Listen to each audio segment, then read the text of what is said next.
Welcome to episode 23. We've ended up near my old patch and I've landed at Climatize with Mr. Rory Hammond. How we doing, man? You all good? I'm good, mate. How are you? Oh, good, yeah. Loving We're the lucky weather. because the rain has just stopped, hasn't it? Yeah. We've sat here for about 20 minutes going, right, we need this rain to stop. So we'll definitely get into it. Sorry, it's been a while since our last podcast came out. I'm not using COVID as an excuse. Just half the people, well, half the guests have got COVID. We are socially distanced. We've all done, is it a PCR test or is it the lateral flow test? I can't remember. We've done a test. Anyway. We're all negative for COVID, but negative for anything else, I don't quite know. But we're all good. Right, so get straight into it. Wind turbines, floating hotels, and being an outright adrenaline junkie. You are listening to the ALLTHINGSARB podcast. But you started off doing wind turbines, didn't you? I did. Well, actually, I started off doing the trees. So I left school and went straight into the trees, doing ARB at college and then working for a tree surgeon as well. Did a few other things as well, but sort of got a bit bored of it. Yeah. And yeah, went into the wind turbines and it was mega. It was like something else, just a really good experience. The money was a lot better, you know, it's just like, it was a real cool job. We were out in the in the North Sea, staying on a big old boat, a floating hotel. Jeez, was it not terrifying being out there? Just like, because you're open to every element imaginable, I think. Nah, like I don't know. I think the first few times you do drop out of a wind turbine, because some of them are like 150 meters tall. Yeah, so like the first few drops out of them, you're a bit like, yeah. I'm high up here, but then after that you get used to it, you know, and you rope access anyway, so you've always got two ropes on. Yeah. You're strapped to a big old gearbox in the top, which weighs about 10 or 15 tons, so you know you're not going anywhere. And, you know, it's water below anyway. What's the worst that can happen? Oh, yeah, true, true. So what was it that you were doing on the wind turbines? Just tarting them up a little bit, making them look nice? Yeah, so we did a few jobs doing it. We did like paint repairs, because obviously middle of the North Sea, they're getting battered by the salt water. So yeah, you're sort of dropping down onto the tower, sanding it back. They had like special epoxy paint, which had to do in a certain way. So yeah, you'd be sat there for hours grinding it, preparing it, doing it. So we did that. Then we did like blade repairs, because obviously these massive blades. Yeah. Whipping round, eventually they get like cracks in them and holes in them and stuff from all like the grit and stuff in the air. So we'd have like these big cracks that you had to go and sit and sand them off for hours and prepare it all, and then that is insane. Repair it. Yeah, it was like really good fun. But yeah, they are high up. There was like this one time, and I was had a big crack underneath, and obviously like the wind turbine, the tower's vertical, but then the blades actually sit on an angle, probably like a 30-degree angle from the thing. So you sort of sat underneath, sanding away, and you got these big suckers that you bang onto the blades, and they will hold you there like all day long. You could literally do pull-ups off them. That's how strong they are. But yeah, it's just sat there, grinding away, and then had my headphones in my own little world, and one of the lads come down, couldn't see him because these blades are massive, come down, got on top, popped my suckers off, went for a massive swing, but like went past the tower, which is like when you're on the edge of the blade, you're probably like 30 meters away from the tower. Yeah, went for like a bit, I was like, wow, thought I was gone. But yeah, didn't like him. The closest I've ever come is I'll be working on like a lime tree or something, I'll just slip and I'll fall maybe a foot. Yeah. I'm coming out of the tree, I'm going for counselling, the lights flash before me and everything else.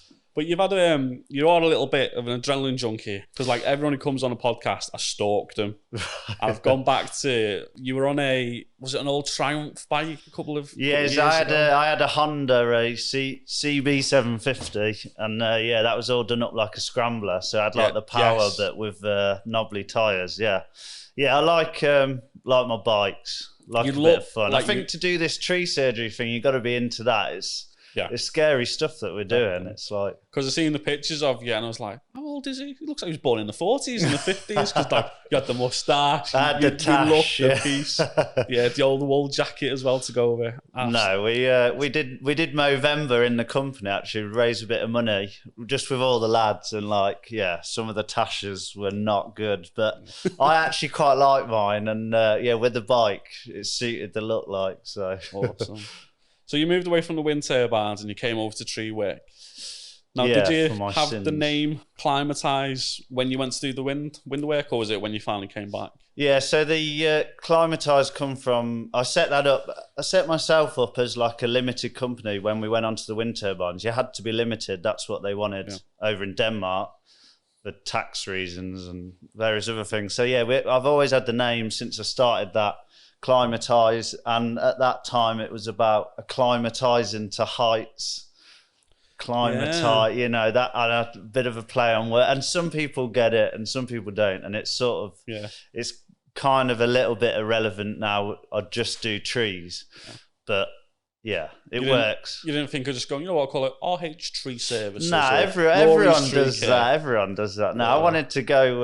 I wanted to appear to be a company, because I knew like it wasn't just going to be the wind turbine, and I wanted like a company that was nothing to do with me. Yeah, and just to get that image out there that there's a business there. I think that's what a lot of the lads in the industry, because we know we've got people watching now who are like one man bands, and there's been times where I went, oh, it's just you doing it. Oh, mate, you come across like you got vans, you got about 20 members of staff, like all sorts of image is everything, I think, isn't it? It is in this industry.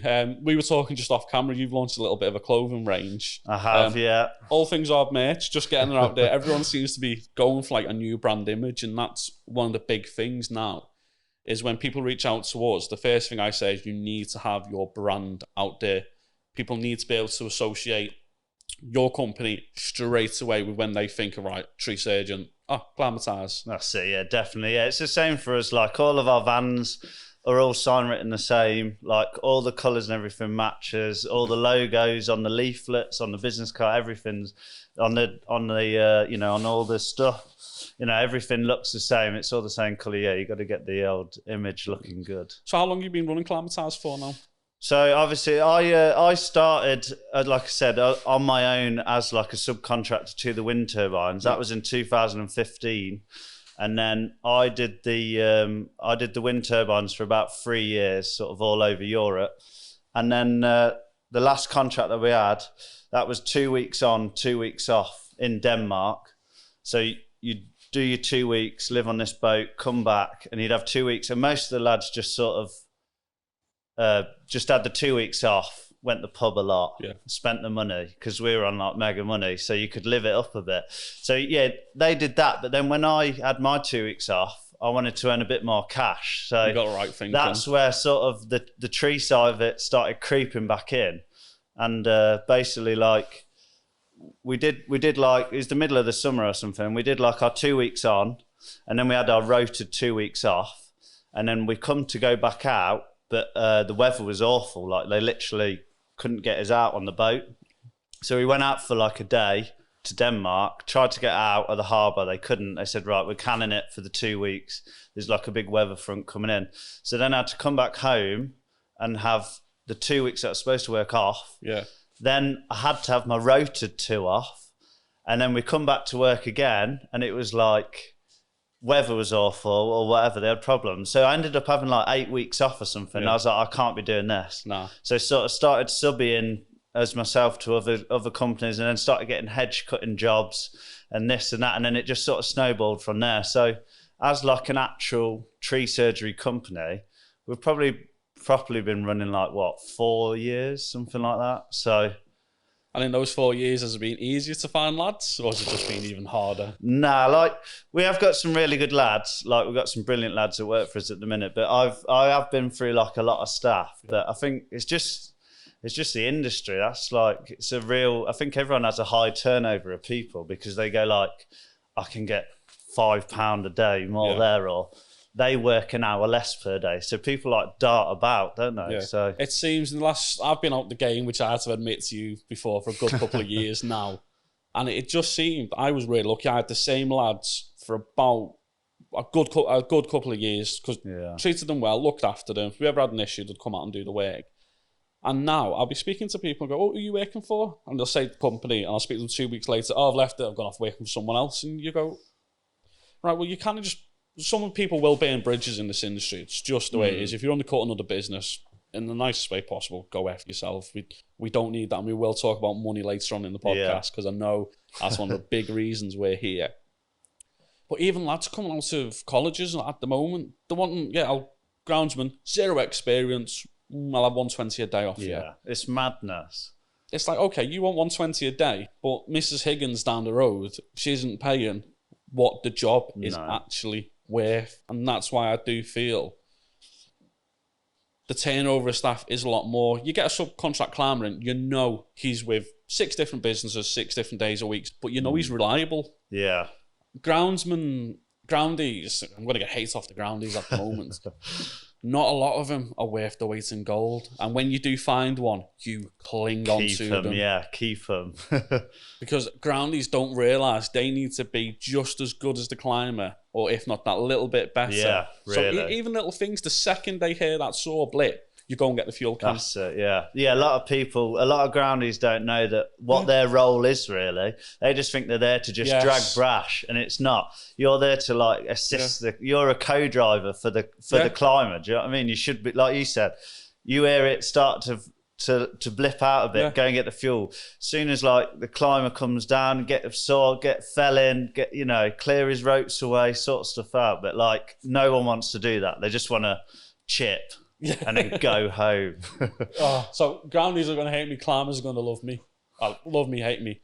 Why do climbers think they're the dog's bollocks? Like, they get down on the ground and they're like, kits off, right, I'm going to go sit in the van for 10 minutes. Yeah, they're those sorts of guys, they don't last long here anyway. No. There's no way I'm having that. I'll go and kick them out the van. I'm not scared. But I had a climber like that. He finished, he came down, and we still can't remember the job, but we had a bit of a clean up to do. And you're sitting in the van and going, hang on, you're on a day rate with me, lad. Get out the van, start helping up.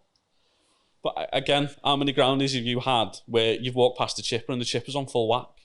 And you go, where are you? We're down at the other end of the garden. Yeah.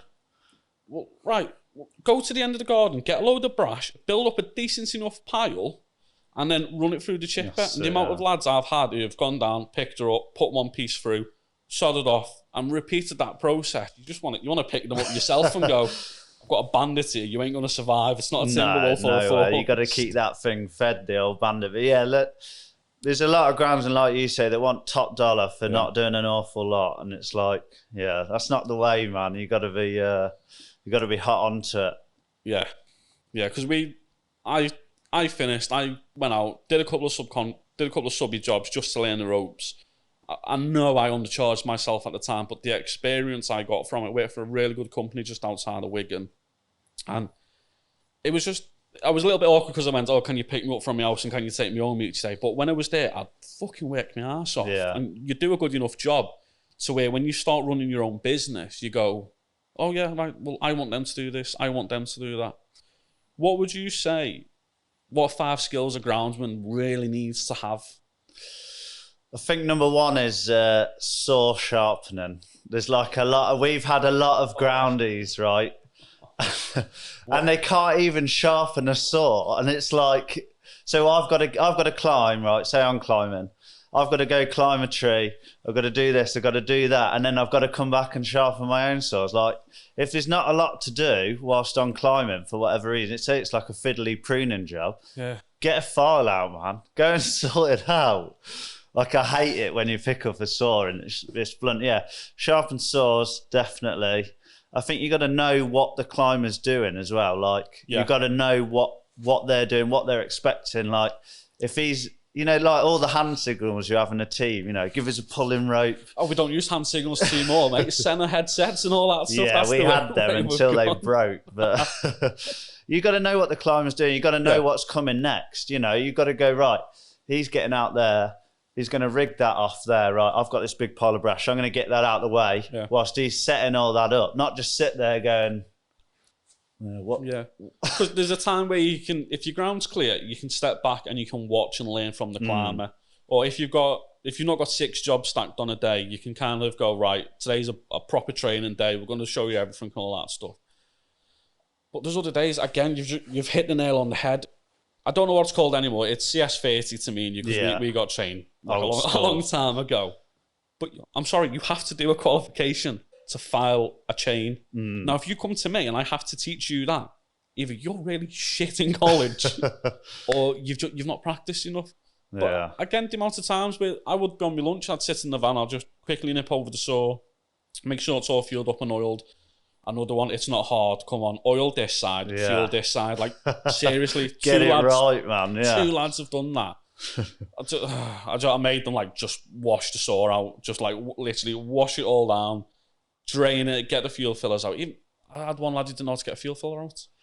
Yeah, I mean, these new caps on the stills are crap. And, you know, like, when someone fills it up and they look like they're in, but they're not in.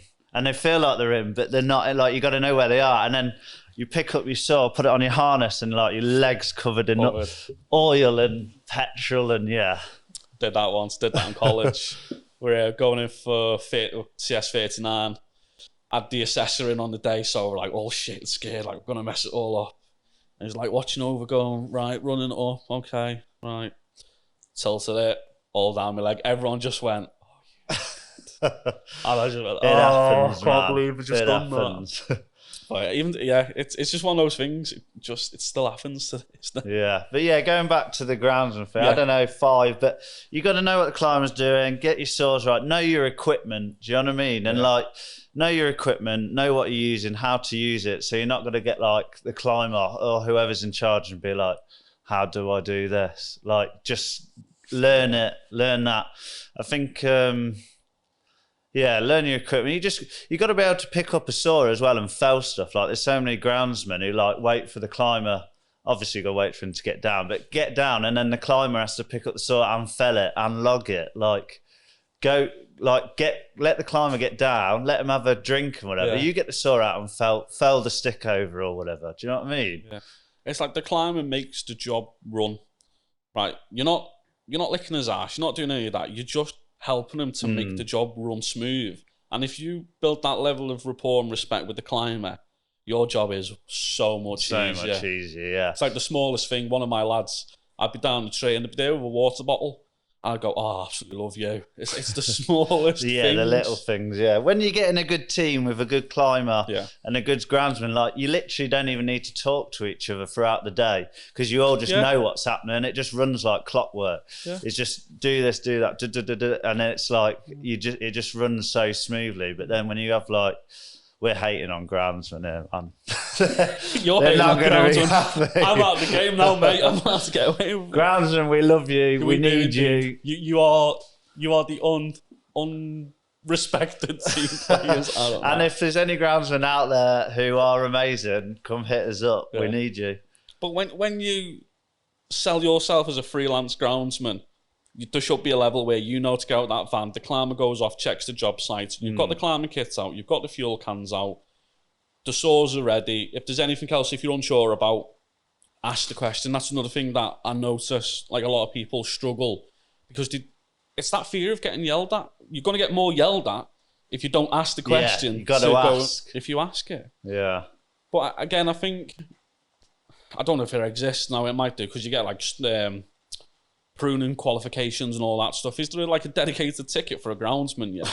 Don't know if one's come out. I think we need to bring one out. Yeah, dedicated. Just to get the groundies all to like the same level. Yeah. Like, do your CS, do your MPTCs, but then do this other course so you're like an amazing grounder. Yeah. Yeah, we'll bring that out. Yeah, you'll never be out of a job. If you are a decent groundie, just like climbers, you're never out of work. If you can ring a climber up and he says, "Oh, I'm free tomorrow," you think a little bit about that. But so it's just get the groundsman, because my college education, it was above okay, but when I went out into the real world, as I'll say, I felt completely lost. There was so much going on. Even at the time in college, we never got took to like a real active job site to see what was going on. And then we go out, we get the job, we're standing there, and the boss is barking orders at you, and you're going, right, okay, yeah, what do you want to get? What, like, do you want me to do this? Do you want me to do that? You will make mistakes, but you have to learn from those mistakes. And there's the competition out there for people at the moment, even though you're probably screaming out for employees, there's loads of businesses wanting staff, but there is a lot of staff out there. They're a bit shit at the moment. It's the only way I can describe. Some of them are. We've been through some guys but there's some good lads out there. I don't know. It is really hard to find guys at the minute, and I think with the pandemic, everyone sort of changed the tune a little, and if like you're in with a company and they're paying good money and you're happy there and they've got good kit and it's, you're all friends with everyone and whatever, like, why would you leave? Like, there's not a lot more that anyone else can offer, it's like, no, because you're on the top dollar. Like, that's all you need, isn't it? Because when you start off at the bottom, apprentice groundsman, head groundsman, if there's even that term anymore, entry-level climber, team leader, lead climber. And then after you've done all that, you either go down one of two routes. You either go and start your own company, or you move on to, like, I say the admin side. It's not the admin side. The like manager role, manager roles, going off doing more like tree reports, surveyors, surveying. I couldn't think of the word. You tend to go down that route. I thought, sorry, everyone's heard the story. I'm not going to bore anyone. And I went off working for the council, surveying trees. Absolutely hated it, but it was decent enough money at the time. So when you get to that level of going, right, I'm starting up my own company, no one tells you how to actually run a business. You would have done exactly... The old college course that we did, they like... Oh, yeah. It was like a couple of days or something about running a business, But this is the trouble, like, this is what everyone does. Like you said, they sort of... You go through the ranks and then you get to a point and it's like subby, survey, or start a business, isn't it? And that's... But there's so many people that are starting businesses that, like, haven't got a clue, but... It's like no one... I say no one can teach you business. I had a really good mentor, and I still made mistakes. My first job, everyone laughs at me. 5 ash trees, 5 days. How much did I charge? 250 quid. Wow. Me and a groundsman. Wow. Yeah. And my mother-in-law's Volvo in a trailer. So that's how I started off. And I thankfully managed to make it work because I quickly grasped, I need to make a thing called profit. Yeah. Now, profit in this industry seems to be a really, really naughty word. It's I don't know where it all is. I don't know where it goes. I don't know.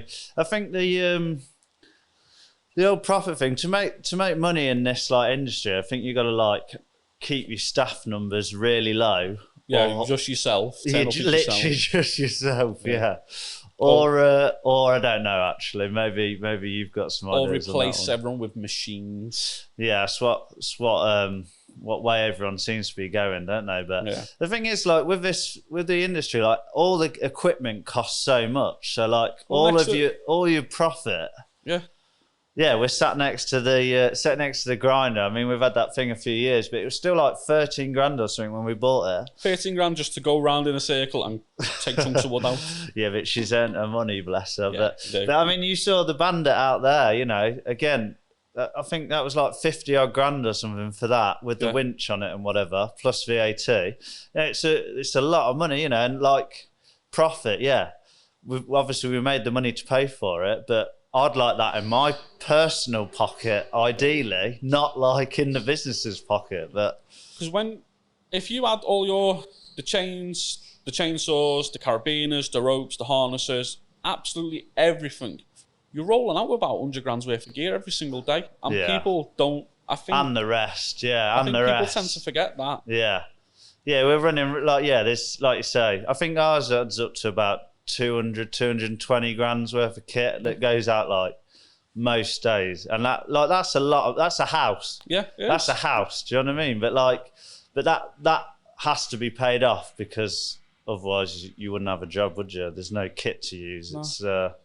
It's like Arblease, one of our wonderful sponsors of the podcast, and they enlightened me to quite a lot of leasing equipment and financing it helps cash flow massively. But a lot of people get under the assumption, all right, it's I've leased it, I've even financed it, I've got to make those monthly payments.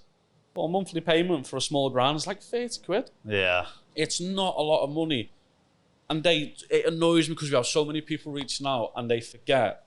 I always go with 2 Ps, productivity and profit. If you're doing a lot of productivity, you're making a lot of profit. And if you sat around on your ass doing nothing, you're not making any profit to keep your business running. Yeah. I've seen lads who have gone out, spent 20 odd grand with Timberwolf, went over to Isuzu, laid down another, I don't even know how much those trucks are anymore. Yeah, 35k. And then they've gone bust in 2 years. It's easily done. I think a lot of people, like, they do kit up straight away because they see everyone on Instagram and they're like, yeah, I've got to have this chipper, I've got to have a brand new truck. And it's like, I didn't start it like that. I started off with like a dog rough L200, right, with just an old cage trailer. I've still got the cage trailer now. It cost me like 1,500 quid.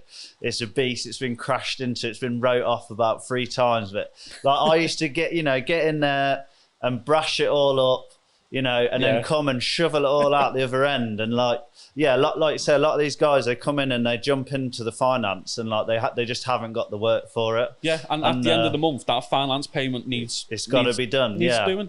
Finance companies don't care if you're getting the work in or not, as long as they get their money for it. Can't pay, they'll take it away. Exactly. But again, I started off similar to you. I started off with a 271, a climbing kit, a complete climbing kit I got from Gust Arts. And I think that was it. Yeah. Oh, and a Marlow, like that really cheap Marlow rigging rope. Yeah, and that was it, just to swing everything off. I was maybe 1,500 quid all in. And did exactly the same as you. Gone and had a separate trailer. I don't think a lot of groundies do this anymore. In the back of the trailer, watch your feet, go mad with the chainsaw. It's amazing how much you can get in there. Like, you can get tons in a cage trailer. Like, it's unreal. But I think like that's what you have to do. Is start at the bottom and work your way up, and don't jump in with too much finance. Like I haven't jumped in with much finance, to be honest with like all our company, like, all of equipment we own. Like, we've still got a bit of finance on like the track chipper, and I think this has still got like a couple of grand on it or something that I've just not paid off. Yeah, but I could. But like the rest of it, we whatever profits come in, we've just gone pay for that, and we might not have all the bling trucks, and we might not have the bling kit, and we might not have a 500i or whatever, but we've got everything that we need, and it's all ours, and there's no one knocking on my door, and I can sleep at night because I know, like, I don't owe that much to anyone, like, and if it come to it, like, I could sell one piece of equipment and pay off my finance, or just go there's the money, boom, done. And the big question, you're still in business as well. Because I've seen, obviously we do the job showing the APF, and you see these young lads coming in, and you look at them, you get like, everyone talks to everyone at the trade shows, go, I've just financed this, I've just financed that, and you go about £800 a month in finance. Right, for a good business, we can do that in a day. But you've started off with it. If any of that breaks down, the finance company will cover it. But if it gets nicked, what are you going to do? Not a lot of lads have still got to pay that off. Yeah. You still got to pay that off, haven't you? But then, again, I quickly learned the upgrade cycle. So I always thought, I'll have this chainsaw, I'll have it forever and a day. At some point, that chainsaw costs you even more money to run than what it did in the past. It's the same with the vans. Do you have like a bit of an upgrade cycle every couple of years? Well, like, I try to as much as I can, but recently, like, our business has changed a bit because we've started like a grounds maintenance like side of it. So I haven't really upgraded any of our kit for a while because I've had to spend lots and lots of money on bloody lawnmowers. Our unit's like behind here, and there's literally a full unit stacked head to toe with bloody lawnmowers. But what brand did you go with? Kubota, all Kubota. Like, pretty much all of our kit. The old Kubotas are bomb proof. Like, if you can get anything with a Kubota engine in it, get it. Like, the Bandits Kubota, the 3 big mowers in there Kubota, the Timberwolves are Kubota. Do you know what I mean? Like, they're just bomb proof. So that's what we've gone with. But because we've had to spend all the money on that side of it, we've not really had much money to throw at the tree stuff to upgrade it. But I know what you mean. Like, you do need to keep updating it because sooner or later, like, it does break down. Like, we've got saws in here that I've had since I started, like an old 2.6, and a couple of weeks ago, like, that went bang, and like it's 300 or 400 quid or whatever to repair it, or it's 500 quid or whatever it is for a new one. It's like, I'm just going to buy a new one here. But it'd be nice to get into that cycle of upgrading stuff all the time. But as long as you've got the money to do it, and you know that work's coming in, if you are having it on finance, you know, and finance is a great thing, but just make sure, like, don't jump in and just make sure you've got enough what work. we're saying is don't just go and start your business on finance, because you won't survive. You won't survive. And again, that's where it comes all the way down to, you've arrived at Mrs. Miggins's house, you've priced up the job, and then we'll say, Tom from Tom's Tree Care's come in, and he's just undercut you by 150 quid. Yeah, why are people doing that? Like, that's how they win work, by undercutting another company. That's their selling point. And it's like, the only person you're undercutting is yourself. Yeah. Because they were going to go with me for 200 or 300 quid more, but you've gone 100 quid. Like, what are you doing? Just level up. Yeah, it's one of those things. I think, I don't know, I'm speaking for quite a lot of people and say I think. I did it when I first started. Because you want the work in. You do want the work. This is what, and the thing is, you like you said, you work your way up, right? And then you get to a point where you're a subby or whatever, and you're on your 150 a day, right? And then your auntie or your auntie's friend goes, "Can you do my tree?" And you go, "Yeah, I'll do it for 200 quid because I'm getting 50 quid more than what I would when I subby myself out." Yeah. And then you go, "Oh, hang on a minute, yeah. Oh, this is good, isn't it? Oh, actually, no, this next tree is going to be 250, 300 quid, whatever it's going to be." And then, but they're happy because they're earning 50 or 60 quid more. Yeah. But then they're actually undercutting themselves by 500 quid because that's what I'd be charging. But I had the same thinking as you, where I made 50 extra quid on this job. That's great. That 50 quid I've gone and spent in the bar. I got sat down by my mentor and he went, right, you've made 200 quid on this job. Right, 10% for whatever, 20% for your wages, 50% for your machine costs. Yeah, that money isn't all yours. It's not all yours. It took me over a year. Yeah. And I started when I was 17, and there's a lot of lads who come into the industry and they want to be their own boss from day one. It is possible, but you have to come to a realisation you're going to mess up on way more jobs than you could ever think. Yeah, you got to be switched onto it, you know. Like I say, all that money that's coming in, it's not yours. Yeah. It's like there's tax to pay, there's lads, there's tipping costs, there's fuel costs, You got. That was another thing as well, tipping costs. I never accounted tip. I was quite lucky. We were based where the question was, so they always took the wood chip off us. Right. But if we were ever out your way in Leicester, I'd be like, right, there's this guy in Harby that I know. I'll give him a ring. Yeah, it's 30 quid. Oh, hang on. Okay, well, all right. Put that out. And then you get to the point where you go, well, it says I'm making profit according to QuickBooks, but my chipper's broke down. I've got to go and take her in for a service. I didn't actually think to put that money to the side. Yeah, no, you got a few pennies coming out the old pocket down the back of the transit seat. Yeah. But again, lads, there's a lot of businesses even now, we would be 5 years in, and they will still ask the question, right, I've got this oak tree. It's got 7 power lines, 4 BT lines, and a gas line underneath it. How much do we charge? Yeah, that's like the most posted question, isn't it? On our talk. On the industry. Yeah. How much do we charge? Like, what are you doing? If you don't know that, like, get out. Stop what you're doing, right? If you've got any equipment, sell it and go and work for whoever. Yeah. Because all you're doing, you're bringing the industry down. You're bringing it down. Stop. Yeah. I understand when you first start, you don't know what you need to charge. That's it, yeah. When you first start, you've got to do it, yeah. But the question is, you know how much that job's going to cost you. Or you should. I say you should. I didn't when I first started. But if you know it's going to cost you 250 quid for your labour, your materials, for everything, don't go and say, oh, I'll do it for 300. No. Because if something goes wrong, even a chain, what's a chain now? 15 quid for a chain? Yeah. Bang. Your money has gone instantly. Anything like that, isn't it? Hit a window with a stump grinder, whatever. Just a stone off a mower. Mate, we had like I say, the grounds maintenance side last season, or it was the season before, I can't remember, but we had a few dodos that worked for us, right? And I can say dodos because they've left now, or they've been sacked. But we ended up spending like $5,000 in windows. £5,000.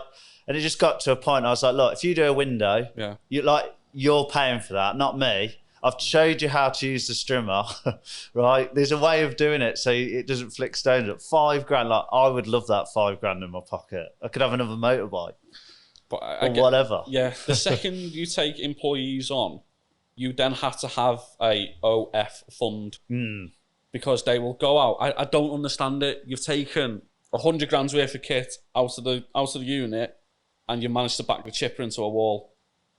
It happens. Right. How are you going to pay for that? Why is it that I can back it all up and I don't cause any damage? I'll go to a job, I'll hardly smash a fence, or I'll hardly take a greenhouse out. But you go out and you do the job, you've come back, and I'm now giving the client money. Yeah. I don't know if I've ever told this story on the podcast, but we went out to a job in Grantham, massive koi pond. The filter house, the filters and all that were built into a little house, and it had like a plastic corrugated roof on top of it. And I was short on climbers, and I looked in my little pool of subbies and went, oh, we've not worked with this guy. I didn't realise how brutal Powerline work was. So he was a utilities climber. Utility climbers are another breed. Let's not hate on them just yet. So he came out. I looked at the job and I said to him, right, it's a 30 grand koi pond. There's 30 grand's worth of fish. I'm entrusting you to go and work on this willow. I've got to go off and do some more quoting. Get a phone call in 20 minutes. 20 minutes. Homeowner rings me up. The homeowner was absolutely lovely. We were the highest. We quoted the highest, and he still took us. I don't know why he took us, but he took us. Rang me in 20 minutes going, hiya mate, I don't want to be a bit of an arsehole to you, but one of your lads has just sent about a 1-inch piece straight through the roof into the filter. I'm not going to say to you the filter housing's 15 grand to replace, but me fish are at risk. I can go and patch her up now, but I'm going to have to go out and spend some of my own money. It's Great. The fastest I've ever got in the van, went round, grabbed the fucking climber. I know we shouldn't swear on the podcast because people get offended, but if you be in this position, you understand. Grabbed the climber, and literally I took his wallet out of him. I went, right, I'll have some of this, and you can go to the bank and you can get the rest. I have hired you. Yeah. And then the biggest kick in the teeth, this is still an argument in the industry that we'll talk about. When you get a freelance climber or a freelance person on site, do they have to have their own insurance? I, for safety, have always said yes. And if they mess up, it's on them. But because it's on your job site, it technically falls back to you. It's a tricky one, isn't it? Like, we've got a sheet that the new guys have to fill in with medical details and blah, blah, blah. And the last question is like, do you have insurance? And most of them are saying no here. And it's like, right, okay. But like when they do come in, like we just say like, look, if you break a fence panel or a greenhouse or whatever, like if it's less than $1,000, like you're paying for that. That's not on me. Like you're coming in, you're on the big bucks. You're supposed to know what you're doing. Like if you smash that by being careless, like I'm sorry, but you're paying for that, not me. No, but then obviously, like if you fell in a tree and some massive gust of wind come out and it blew this huge tree onto someone's house, like our insurance is going to cover that because we're insured up to 10 million, whereas they're only going to get like $1 million, isn't they, or whatever. So if they're really good, 5 at a push, if they actually thought about getting it. But yeah, like it's a tricky one, and some people don't like it. Like, and we've had lads like leave because, like, they kept smashing stuff, and they got annoyed because they had to keep paying it, and it's like, and they got annoyed at us. They keep smashing stuff, and they got annoyed they'd have to pay for it. Yeah, and they got annoyed at us, and it's like, nah, like that's on you, pal. When I first started, again, waiting for this guy in Wigan. He cut through to me wedges, only little plastic ones. I was not fussed. What, £6? Was not fussed. And before I got to the car, I went, oh, here's 20 quid for your wedges, by the way. And I went, the 20 quid, you were short on wedges. I gave you them. I knew the risk. And he gave me, and I was like, fair play. Fair play to you for doing that. Fair play, yeah. And I've had lads who've gone out, we were smashed fence panels, and I've gone and looked at it, and I'll go, right, if I could have avoided that, I'm pretty sure you could have avoided it. There's a way of doing it in there. You can tell when the lads have either been careless or when they've just went, it's probably worth it. But again, there's another side to where you go, right, I'll charge this client 600 quid because I know I'm replacing those 3 fence panels because it's far easier for me to just smash them right now. We had one job where the client had a greenhouse and it was Fence line in corner, greenhouse underneath, tree over. Classic British Happens garden. constantly. Yeah. Cutting a branch, only a thin one, 40, it'll just bounce off the frame a little bit. They don't. No, smash the greenhouse, like that. Oh, right, go and explain to the client. And the client turned around and went, if you can take it away for me, that'll be fantastic. I was like... Laughing. All right, so we literally went down, took all the glass out, and we just had a laugh smashing the screen. I was dropping everything on it. Client didn't want it, but he couldn't afford to get rid of it. Right. So they can't. I think come to think of it, they might have just got us in case we damaged it for us to take it away. But you didn't have to pay anything, which is the main didn't have to pay thing, for innit? it. They were happy that we were taking it away. There's a story, and I don't know if I should tell it or not, but we can always edit it out. So but if you we listen will. to the story, I'll tell you, right? So we did this garden. It was a bit of a like mini clearance job. Chap's parents, just died, and he was having a bit of a clear out. Get the garden ready to sell the house or develop it and sell it or whatever. And there was like a load of trees over the top of a shed. Yeah. And the lads were I said, the bloke said he's not that bothered about the shed. He says he's not that bothered, but obviously like don't demolish it. Yeah. Like if you clip it with a branch and snap like the little triangle thing on the top, like he's not going to be bothered, but don't like smash it to bits. Anyway, like the lads got the jobs done, whatever. I went back, the client rang us up, he's like, can we come? I want to do a bit more, come over, I want to do like a bit more work, I'll walk you through it. Walked into the garden, he's like, what have you done to my shed? I was like, this is the first thing like I've heard of it. Yeah. So we walk around, this shed is like flattened, blottoed, done. Like my dead dad's gnome collection was in there, this was in there, that was in there. I was like, oh no. So like first thing I did was get on the WhatsApp group in the company. I was like what has happened here? Like why has no one said anything? Like why have you smashed the shed? And then the lads were like, oh well, the bloke come out and said like if you want the shed you can have it. Like don't worry about the shed. And I said, yeah. He said like don't worry about it, as in like if you want it, take it away. Like he's not bothered. But first of all, empty it of all of its contents. Not like flop the trick. And like honestly, this shed was like done. I can send you there's a video of it that come out that as it escalated within the company, this video come out later, and they'd like filmed it happening and stuff. And the shed was done, man. And I kicked off. I was like, how can you not tell me about that? Like, and even if you were doing it for a laugh, because the bloke had said, oh, I'm not that bothered about the shed, like own up to it and be like, hey, Rory, like watch this video. Well, funny, look, we demolished the shed. The bloke said he weren't bothered. So yeah, anyway, I ended up sacking the lad about it because I was like, that's embarrassing. Like I rocked up and this bloke was like, my dead dad's nose. I was like, oh man. But yeah, that happened. But I just said, luckily, the bloke was like, look, I weren't that bothered about the shed. You've smashed one of the gnomes, but we'll forget about that.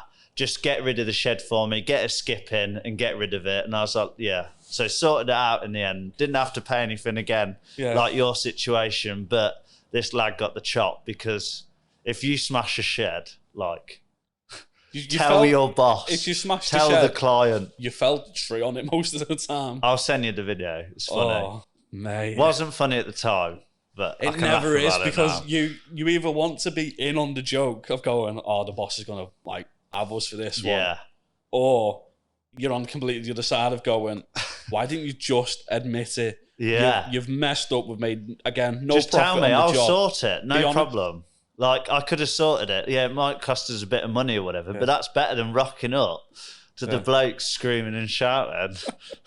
Thankfully, I've never had any jobs like that where gone so wrong. But again, it brings us back to training in the industry. The question's been asked you a while ago. Are colleges doing a good enough job with the current range of students coming out? Obviously, we've had COVID and all that, so it's been held back a little bit. But let's go back to 2018, 2019, lads who are coming out of colleges, are they at the standard that we as employers need? I think we've got like a really good apprentice. His name's Michael, and like I've put a few things up on the Instagram of what he's been doing.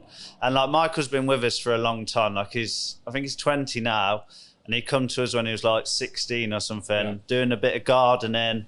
and then he did a bit more hedgy stuff, and then he's gone into the climbing, and like he's at a really good level now. Like he's doing reductions, like he's doing takedowns, not massive ones. He did quite a big one the other day, but like he's definitely up to a standard. But I think a lot of that has come from like just being with us guys and watching like the subby lads that we get in. But I think like if you want to be good at this, like you've got to embrace this industry. Like it's one of them things you kind of got to love. You're doing it a bit, like you get a bit of money out of it, but you're sort of mainly doing it for the love of the industry. So like if you want to learn, you will learn. And like you said at the start, like you've got to be asking questions. Like when I was a 16-year-old spotty kid and I went for my first job, I was like, what does that do? How do you do that? Right. So if you do that, what tree is that? What you got to want to do it. And I think the colleges are doing what they can. Obviously, like COVID's messed it up massively. Like they're doing like online learning, how to do an outdoor job. Don't think that's going to happen, but they're doing what they can, you know. And some of the lads that we've had at the colleges have been good, and some of them have been crap. But you're always going to get that mixed bag. But I think, like I say, if you want to do this thing, you've got to go all in and like just absorb everything and spend the years working your way up. Start at the bottom, literally feeding a chipper, watching the climber, and learn about it. But I think the colleges do what they can. Some colleges are better than others. You know. Again, in your spare time, just go and get, obviously, the Orb Association will come up with those technical guards now. I think they're bang on. Perfect. Yeah, they're good. Really, really up there. They've done a good job. And then again, I've had subbies out and they've looked at a tree and I've went, what tree is that? Not a clue. That's the thing as well. Like me and you are saying, like we went through college from young, and you learn about the health of the tree and soil conditions and the machinery and this and that and tree species. Like when I was at college, they literally walked you around like the little arboretum, and you had to do 100 trees in English and Latin. I got lucky 50. I can't remember what I got, but it must have been okay because I'm here now. But like that's what you have to do. And then like some of these subby lads are coming from like a completely like irrelevant background, and then coming in, and fair play, they can do the work and they can do it well. But then like some of them don't actually know why they're doing that or what's happened to the tree, or if you do this to the tree, how will it affect the health of the tree? And they just haven't got a clue. That's where the term. So I've always said I'm a tree surgeon, never been an arborist. But when you start knowing the mechanics of a tree, that's where I think you slowly move over to the term arborist. Yeah. I'm probably somewhere in between. I will never say like I've got the greatest knowledge, but I understand like the mechanics behind a lot of it and the ins and outs. And like I'm starting more and more to start getting into like the pests and diseases and start like I've had all the books up in the office for like the last 5 years, all the fungi, and they've stayed in there, And it's only been like the last year I've put them in the van and saw a disease, instead of going, that's got a disease, like it's got a bad one, it needs to come down. I've gone, actually, it's this, like, we don't need to take that down, we just need to reduce it a bit so like the wind sail effect of the canopy isn't as big, so it's not going to fall over, or whatever it is that you need to do to alleviate like a safety problem. But a lot of guys don't have a clue. No, and like that's where you do start putting yourself in, I wouldn't say it's your own category, but it's the category of more like senior people in the industry. There's some real, David Humphreys, he's like the fungi god, he knows everything about fungi. And there's other people in the industry who are really up there. And then it's a real mixed bag of people, because you've got the apprentices, you've got the colleges, and then you got my category. Well, not me personally, but the category that I dislike. I learned about the industry in 5 days. I did a fast track course. Get out. I have a bit of a problem with that. Same here. I know exactly what you mean. And like I say, like the trouble is they don't want to do the time. You know, like if you're like a vet, right, or something, you're doing like literally 7 years, 10 years of training, of uni, of whatever. Or a farrier, someone who puts like a blacksmith, someone who puts shoes on a horse. They do like 7 years or something, like 5 or 7 years of courses. Like they want to do that 5 day course and go straight into the top dollar. I want $250 a day for climbing. No, you've not got a clue what you're doing. But they'll start their own business, and it brings the industry back down again. Again, we're back down to why there's no money here. But like those guys, like fair play. If you've gone out there and done a course, like you're into the industry, good. But like go and learn about trees. Go and learn about pests and diseases. Like don't just be guessing stuff. Yeah. Oh, mate, like we've heard customers go, oh, we've been told by this company that this that it's dead. And I'd take one look at it. I'm like, that's not dead at all. Like they might have been from the old traveller community. I don't know, right? But they've come in and gone, it's like, no, that's not dead. Like, and they haven't got a clue. They've probably looked at it in the winter, but they've done this 5-day course. Oh, because the leaves fell off, it's dead. That's why it's dead, because the leaves fell off it. I don't know. What's your opinion on two-rope working? Two-rope working, like a few people ask me this, all the subbies that come in, like I'm keen on it. Like I don't see anything wrong. I've always used it, you know, like if only on big trees, like if you're doing a little cherry prune 15, or a 20-foot tree, for example. You're not going to do it because it'll just be like a spider web of ropes, right? But if you're on like a massive big open spread poplar or something, big hybrid pot, like why wouldn't you want like a nice triangulated point so you can get in a good position to get your saw, so you're really safe, you're in a good position, you're not going to go anywhere, you can get out of the way of the branch quickly by adjusting that rope or that rope. I don't know, I'm keen, like maybe it's come from because I've done the rope access on the wind turbines where you always have two ropes. Yeah, you've had it since day one then, haven't you? I sort of have really, but then like really you should have your strap around anyway, so you've always got like 2 points of contact. This is just adding in another one. Yeah, go on. I think everyone who comes into the industry now is going to be trained in that way. And I think as long as you know when to use it and when not to use it, like I say, in a little tiny tree where it's going to be a ball ache, if you know the situation where you can use it, I'm all for it. And I'm all for like, why not make it safer? Well, that's the question. How can we make the industry safer but still keep productivity reasonable and not have to take the piss on jobs and lose even more money as a result of it? Yeah. Again, a prime example, it's been in the industry since day one. One hand in a chainsaw. If you need to one hand that chainsaw, you're not in the right position. I'm awful for one hand, and that's why my wrists are like knackered. But and that's why you're now going on to surveying, because you can't climb trees anymore. That's it. But again, I'll admit it. But you're right. Yeah, you're not in the right position. So get in a better position, and if that means use another rope to do that, then use another rope. Like it's not a big deal for me. Yeah, it's an added cost, but in the grand scheme of things, it's an added cost because the industry is so low to do the job, we're having to stack jobs just to make bank at the end of the day. So we're taking risks, we're doing things. I took a risk, I fell out of a tree, I'm no longer climb trees. But like you say, you have to be absorbed in the industry, hence why you lovely lot and are watching and listening to the podcast. Because I still absolutely love the industry. I get to come meet people like you, I get to awe over equipment, and I get to generally think about in it nowadays. But do you think two questions. Are the ARB Association right and doing enough for the industry? Or do you think we could do with like a second governing body? Or is that just going to cause absolute murder? That's a big question, man. Like the ARB Association, I hear it on like most of your podcasts. It always gets a bit of a mention, and I know you said earlier you've got a meeting with them eventually. Just to clarify: 1, I don't hate the ARB Association.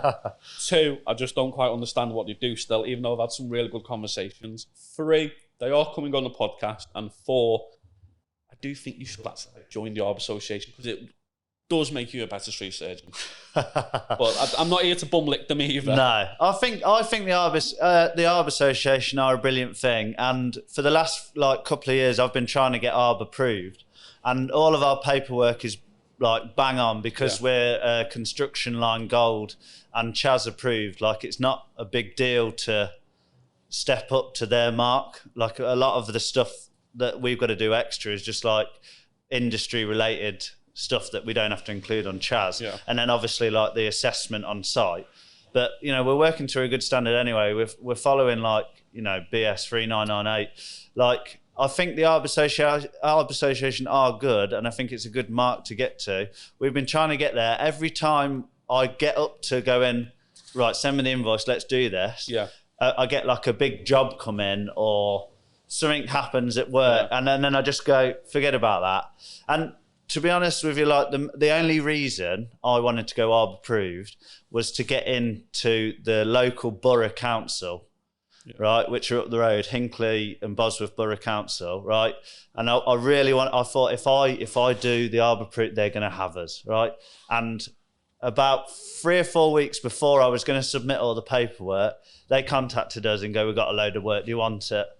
I was like, why am I bothering? Yeah, I found that with my one South Stephen District Council. We thought we needed to be ARB approved, and they went, you jazz? I went, yeah, that's good enough. That's good enough. Hang on, I was about to lay out a good couple of grand for this. Oh, mate, you just saved me thousands for it. And even the tree officer at the time, he was, you don't need to be ARB approved to do everything. You need to be good at what you do. But I know in the works, the ARB Association, they are improving. They are going from like an old gents club to more modern day.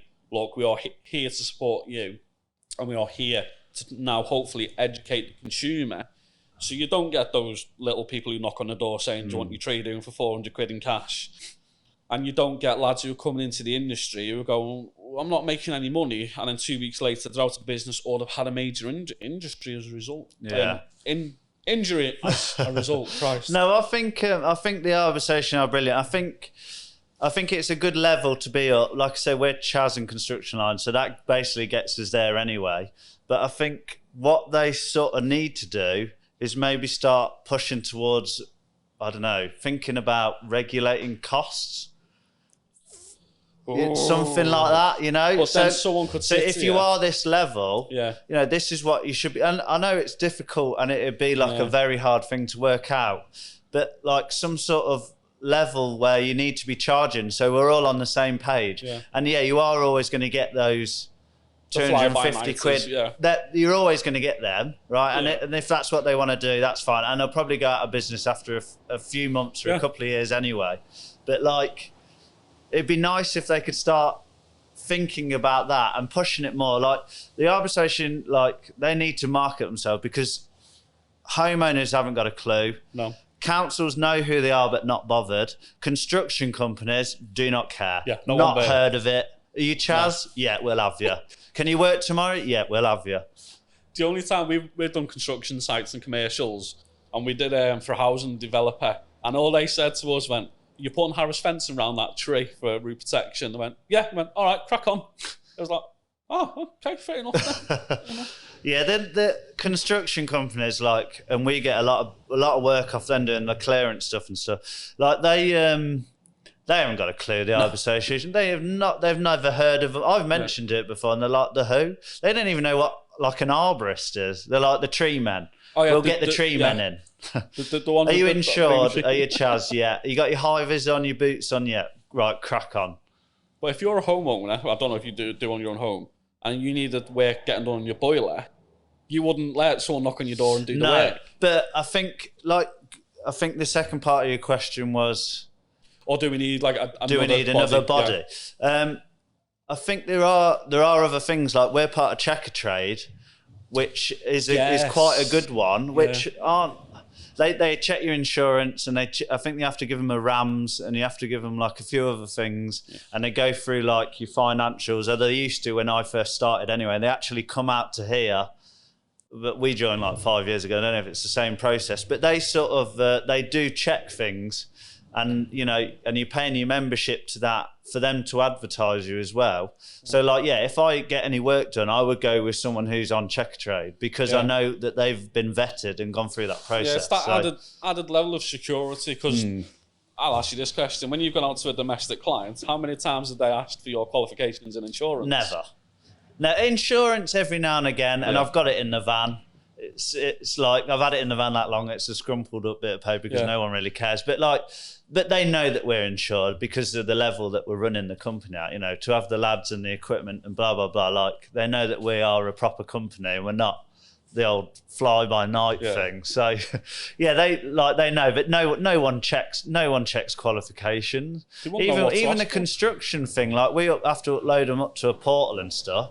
But even then, like, they're not that bothered. As long as you got your CSCS card. Yeah, that's literally it.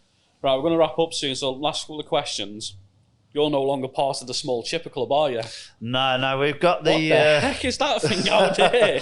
We've got the big old Bandit, and yeah, she's a beast. I think it's the 990 XP. What's that, 12-inch? I think it's like 12 by 15, one way or the other. So you no longer have to prune trees then or anything like that? No, you don't have to sned that up. I seen that video on Instagram the other day. Fell the tree into the car park, winched it in. It was gone within about 2 minutes. That's it, yeah. Terrifying. No, it's a brilliant bit of kit, and I've always wanted like a big chipper, and yeah, that's satisfied the needs, definitely. A big chipper. I take a big chipper as like a 9-inch one. You've got that thing out there. Yeah. Because I seen the picture, I went, oh, he's got a Bandit. I must be running 7.5 tonner. Yeah, no, yeah, you're not running the 7.5 tonner either. She goes on the back of the 3.5, and yeah, she's a heavy old girl. But them Isuzus, they pull them. So, and yeah, I think everyone's sort of a bit overweight anyway in this industry. No one is overweight in this industry one bit. Yeah, make sure you don't ever get a sponsor off Vosa or someone like that. Mate, I'd have to cancel myself if Vosa turned around and went, oh, we'll sponsor you. But no, the Bandit's good. We bought we had a fast track. We had a big JCB fast track tractor, and we had a Farmy chipper, like a crane fed chipper.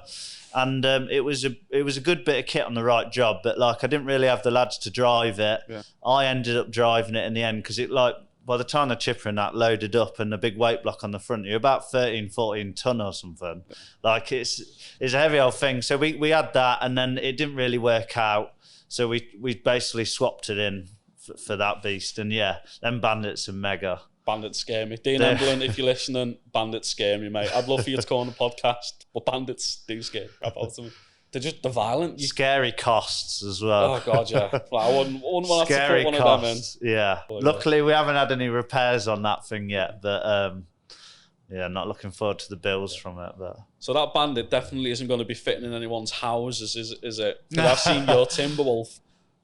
Honest to God, it looked like it was in someone's hallway. Yeah, we literally put it in through someone's hall. They had like, it was a bit weird house. We had like double doors on the front and then double doors on the back, and I could see it straight through. And they were like, "Can we have the wood chip?" I was like, "Yeah, but I need to bring the chipper through your kitchen if that's all right." They were like, "Yeah, that's all right." So we just took off what we could, took off the spout, took off like we took off the hopper or part of the hopper, so it was narrow. Literally drove it through, stunk the house with diesel fumes, got it in the back, and they had like the biggest pile of chip ever, and they loved it. What is that? Is that 190? That Timberwolf? It's the 190, yeah. 190. Yeah, we got the 190 and we got the 230 as well, but yeah, the straight through. Because I've seen like people in the past. I feel sorry for the lads who work in London, where they've got some drags to do. Yeah. I used to live in Edinburgh and worked up in Scotland, and we used to go like through a flat, under the ground, back up onto the road, round the corner. Yeah, nightmare. But I've seen lads where there's like mid-terraced house tree in the back, but there's a garage next to it. You got ladders up onto the roof, down. It's just some of those things. So my last 2 questions for you. What is the end goal for your business? Like at the minute, I've gone up, like my relationship with my business is a bit up and down at the minute. Like I was saying to you earlier, like we've struggled with a few lads and getting enough people in and being too busy and stuff. So we ended up like working so much and trying to be so busy and like really struggling to fill all the jobs and do all the work that we'd agreed to do. And like it just made my life a nightmare. Like mine and my girlfriend who helps me run it in the background, doing all the admin and stuff. Like it was just like a logistical nightmare because it's like, right, you go there, you do that. Oh no, they can't do that. Right, so you send them there, and it's just like it was just chaos. So part of me is thinking like, do I bring it back down a notch and stay there? Yeah. You know, make lots of money, be profitable, but not keep pushing it, or do a break through the other side and go like, right, we're getting 5 or 10 teams out. So I think like I'm looking forward to Christmas. I want to get everything out of my head on paper and be like, and start looking at the figures again, because I've just not had the time to do it recently, and be like, right, what's profitable? do we want to go to that level? Do I want more headaches? Do we bring someone in and start getting them quoting, doing this, doing that? Or do we stay at what we are? Or maybe I'll sack it all off and move to Australia or Hawaii or something. Hawaii sounds quite nice. Yeah, nice cocktail bar. Yeah. Run a restaurant. You look like a man who enjoys a flowery t-shirt, I some could shorts, do that. and a little cocktail. No problem. So yeah, I don't know where we're going at the minute. I'm definitely not. I'm not going to shut it down. That's irrelevant. But like, I just need to work out if we're gonna stay at this level or boost it up and go wild. Yeah. All right, last question. What's one piece of advice you can give to our audience? Just like, don't come into this industry like expecting to get top dollar, because it's not a top dollar industry. Like, the absolute max money you're going to make here is like 200 odd quid a day if you're a subby climber. And like, if you run a business, like, yeah, you're going to make a bit of money, but you're going to be paying off kit, and you're going to be like paying for this and paying for training courses, paying for this. Like, don't come here expecting like mega money, because I think people go, my neighbour had a tree surgeon, they charged £1,000 for half a day or whatever. Like, yeah, they did charge that, but that's not what you're getting in your pocket at the end of the day. Like, don't come here like, this is an industry, I think you have to do it for the love. And like, if you're not in it for the love, like, go find something else. Like, if you want the money, go find something else. Like, I think there's a bit of a balance. So, and like I said earlier, just immerse yourself. Like, if you want to do it, if you're starting off, like, immerse yourself in knowledge, ask the questions, like, work hard, graft, work your way up, and stick with companies and just do as much as you can to make yourself at the best level that you can be. Just, yeah. If you're being a tree surgeon, like, go wild, go all out. Rory, it's been great on your own podcast. Thank you very much for coming on, mate. No, thanks for having me. And like I said to you earlier, like, I love what you're doing. I listen to these podcasts all the time. I think the industry needed a voice, and I think you're the man for the job. Yeah, end up with some scouser, looking at everyone every 5 And don't minutes. go too harsh on the ARB industry when you get that meeting. But nah, it'll be a good maybe night. you'll sort them out good and proper. But yeah, thanks for having me. Definitely. If you want to go follow us, Climatize Limited. How can you follow you online? Sorry, mate, I was meant to ask that because we've got too into the conversation today. Climatize Limited. You'll find us on Instagram. If you want to follow me, I don't know why you would want to follow me because I'm a nightmare. But if you want to follow me, I think it's Rory B. Hammonds on my personal, and you'll see motorbikes and my silliness. Yeah. Brilliant. Thanks Rory, a lot. It's been Cheers. great, mate. Cheers.